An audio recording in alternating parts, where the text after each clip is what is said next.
కానీ కాంగ్రెస్ వచ్చిన పుణ్యమాని హెల్త్ సిటీ పనులు అటకెక్కినాయి. రేవంత్ రెడ్డి గారి ధ్యాసంతా ఫ్యూచర్ సిటీ, కేసీఆర్ గారు ధ్యాసనేమో హెల్త్ సిటీ అయితే రేవంత్ రెడ్డిని ఫ్యూచర్ సిటీ.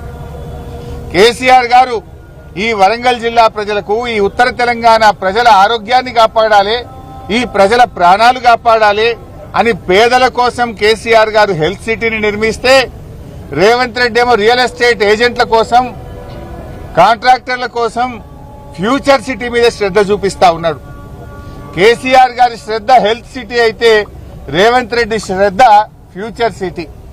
కేసీఆర్ గారి ఆలోచన పేదల ప్రాణాలు కాపాడడం, పేదలకు వైద్యాన్ని అందుబాటులోకి తేవడం. రేవంత్ రెడ్డి ఆలోచన రియల్ ఎస్టేట్ వ్యాపారము, కాంట్రాక్టర్లకు పనులు అప్పచెప్పడం. ఇది కేసీఆర్ గారికి రేవంత్ రెడ్డికి ఉన్న తేడా. నిజంగా ఆ హెల్త్ సిటీ మీద పెట్టిన,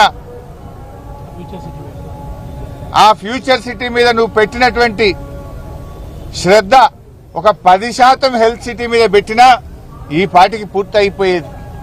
నిజంగా చెప్పాలంటే ఇది ఈ ఆలస్యానికి కారణం ఇండెసిసివ్నెస్, నేరపూరిత ప్రభుత్వ నిర్లక్ష్యం వల్లనే హెల్త్ సిటీ పనులు ఆలస్యమైతా ఉన్నాయి.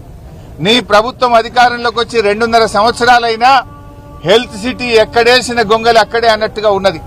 అప్పటికే 24 అంతస్తులు కేసీఆర్ గారే స్లాబులు కూడా వేసిపోయినాం. మేము కేవలం ఫినిషింగ్ వర్క్స్ చేయడానికి 2.5 సంవత్సరాలు కావాలా?